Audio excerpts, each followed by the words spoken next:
Hi again with day 7 of the Tokyo 2020 Olympics and Volleyball Explained Olympics Special. Today our co-host is again Mark Lebedew, the head coach of the German Friedrichshafen. Thank you, Mark, for being here.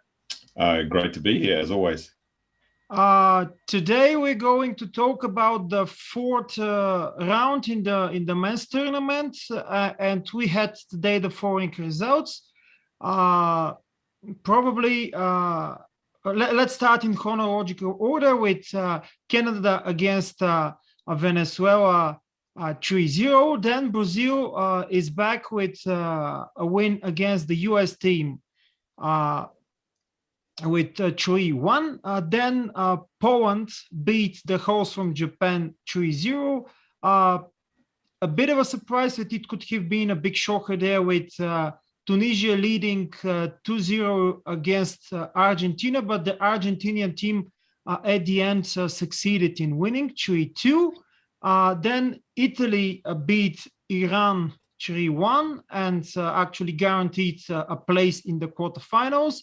At probably the most interesting match of the day, Russia lost to France with 1-3, and with that win, France hugely improved their chances to be in the quarterfinals, even though they started pretty bad in the tournament. Let's start with this match, and my question is the following: why so hard for Russia to play against France? And taking it also another way, have they been careless due to the fact that actually they will be, regardless of what happened to this match, first in the group? I think that's the obvious explanation. The two teams have much different motivations for this game. For France, they have to win, otherwise, they have a really big difficulty to make the quarterfinal. Russia have a position more or less fixed, and so the difference in the motivational level can make a big difference in the outcome of the match. So I didn't actually watch this match, but I watched 12 hours before then. But I saw the last little bit of it, but it didn't surprise me. France played some good patches in some other matches. Russia had perfect until now. So for Russia, nothing is lost. For France, it's a big step for them. Yeah, as usual, actually, France impressed the volleyball spectators with defense, with coverage under the block of the opponent, with technique, of course, and Russia made a big amount of errors, which actually contributed hugely to the win of France. It's interesting that all game long, Igor Kobzar, the regular setter of Russia, wasn't in his best shape, but actually at the end, the head coach of Russia, Thomas Samowood, didn't substitute him, which was very interesting, at least for me. He substituted even Mikhailov, all the outside hitters, and also Artyom Volvich with Ilyas Kurkaev, but didn't substitute Igor Kobzar, which was something curious, especially due to the fact that they weren't playing in their best for sure. Okay, let's go. Yeah, sorry. With the setters, it can be a little bit different from other positions, because the setter has to have the confidence of the coach. The coach has to show the setter that it's his guy, that he will ride some bad periods. So I understand that thinking about the rest of the tournament, that Samovoy could make this decision. Yeah, probably that's the reason.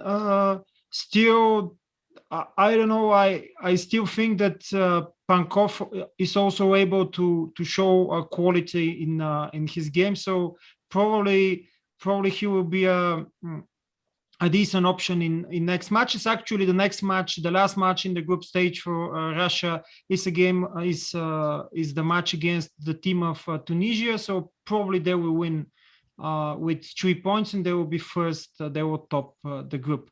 The other match, which we can call a real derby match, was between Brazil and the US. Brazil is back, and Yep. actually US again didn't show their best.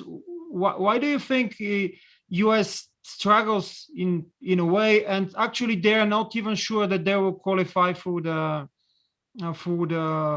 quarterfinals? Actually, if Argentina beat them in the last match, they will be out.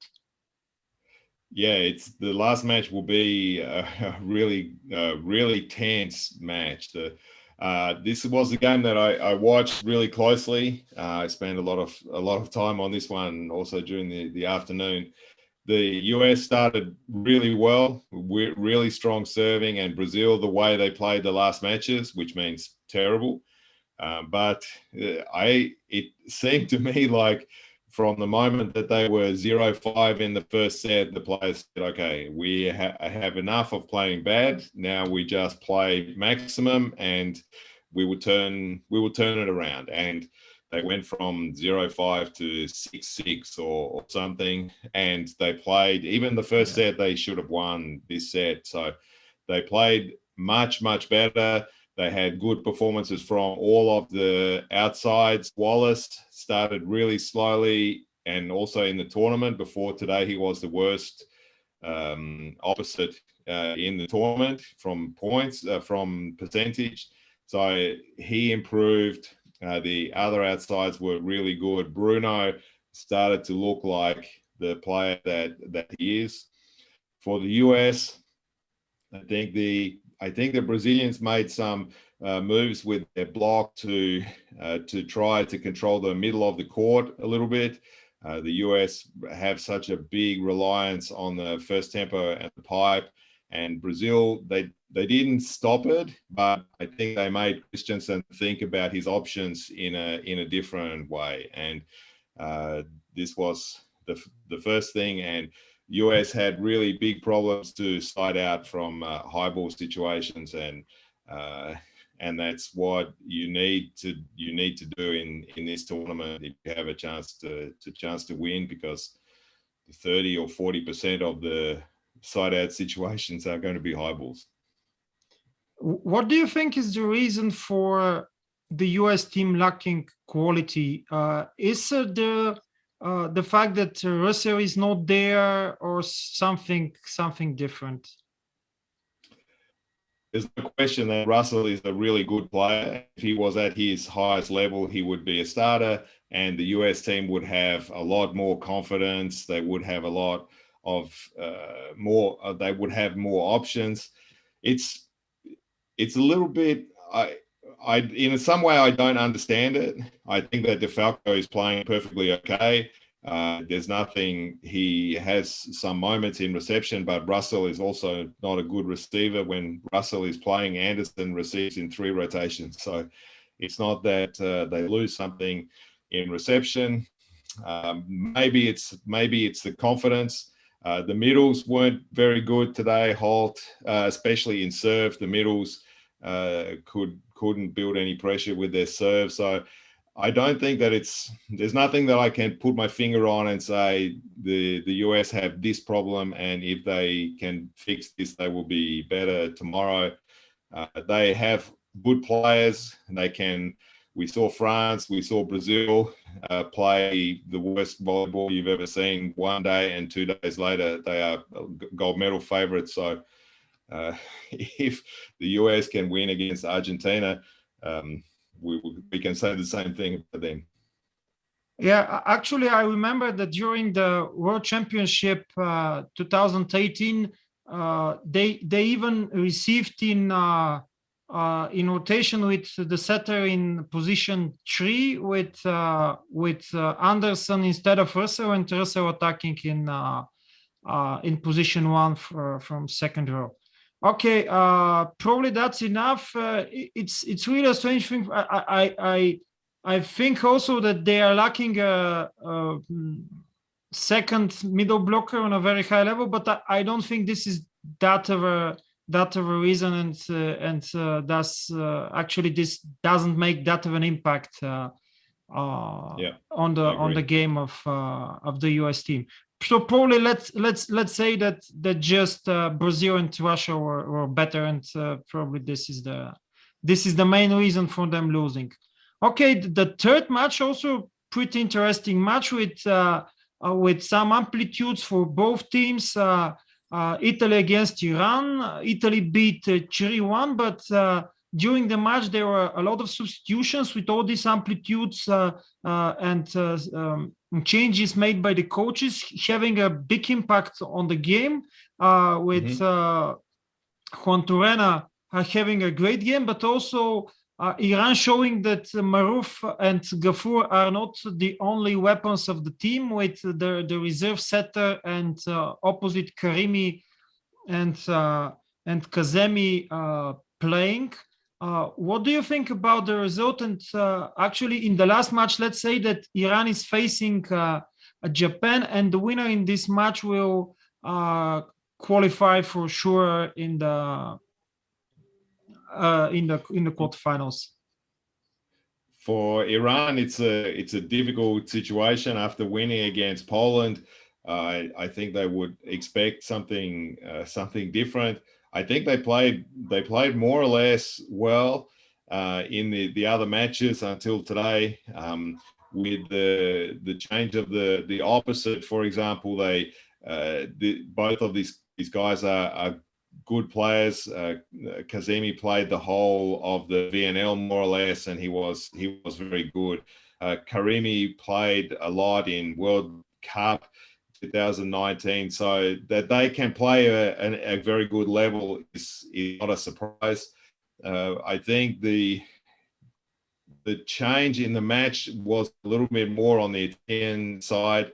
I have the feeling that Micheletto, for example, is getting tired. He started the tournament really well. He started each match really well, and I have some feeling through the TV screen, at least, that he is getting a little bit tired over the course of the match.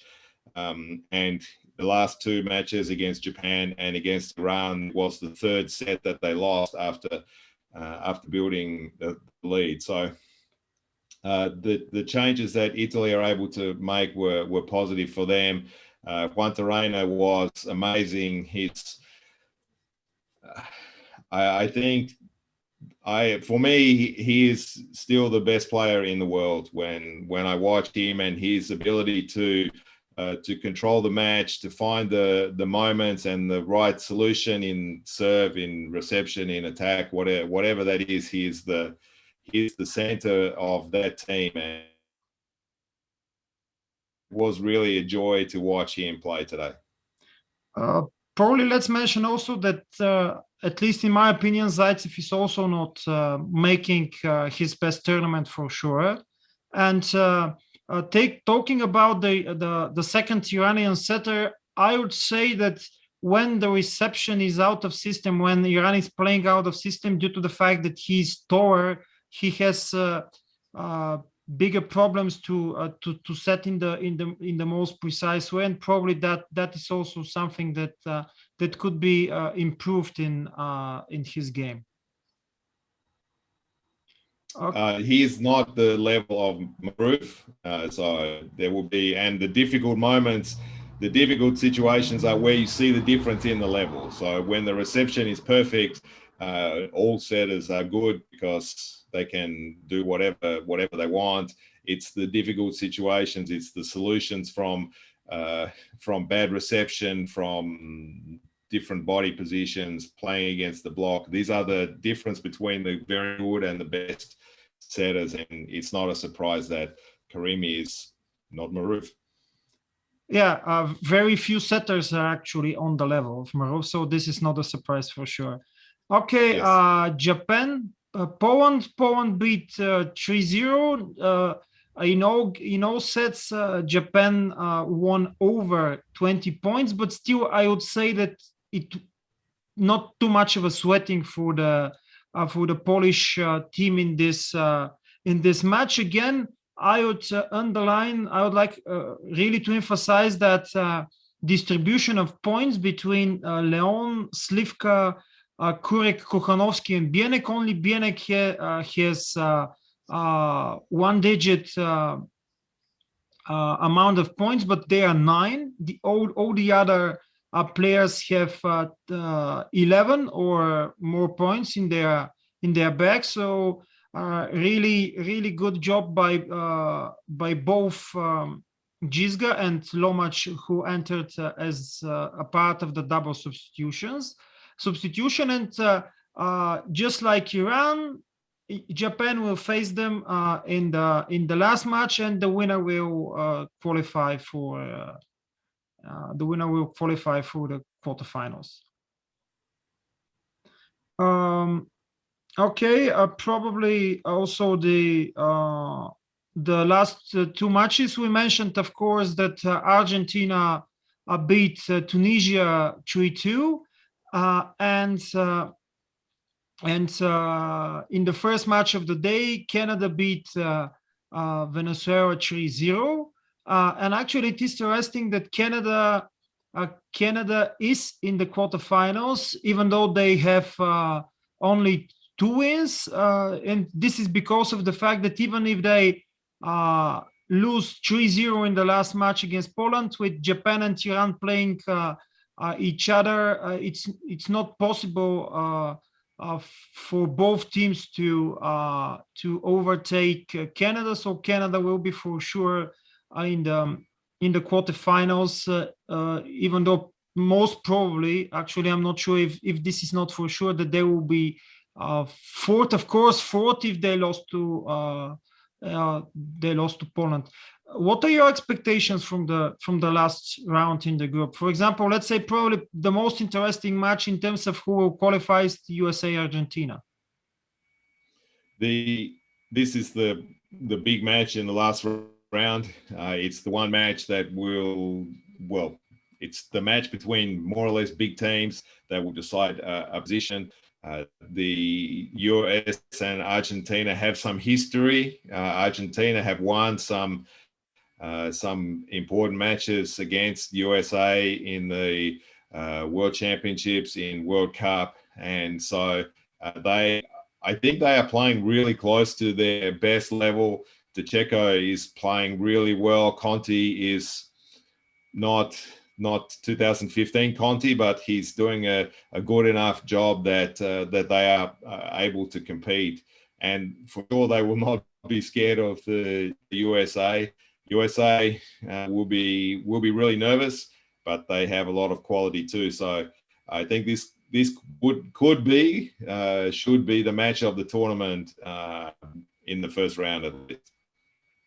Yeah, and probably eventually Argentina found their nature opposite in, of course, I'm talking about Bruno Lima. And just a prediction also about Japan and Iran and who qualify there. This is a tough one. I have been disappointed with Japan's play. In the beginning of World League, when they won against Russia, we could think that they are building up something to the Olympics, but Nishida has not been the dynamic influence on the game. He's played fine, but in World Cup, for example, in some VNL seasons, he was playing at a high level. So it will be tough for them.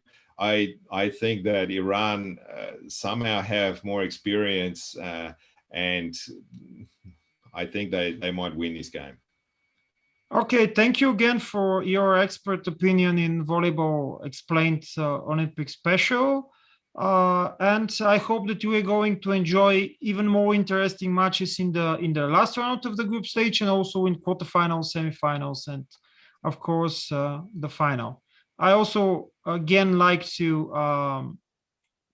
would like to thank the spectators for watching this or listening in the podcast platforms. Enjoy the the Olympics and all the matches, not only in the men's tournament, but also in the women's tournament. Subscribe to the channel if you haven't done it so far, and see you and listen to you also the next time. Bye-bye.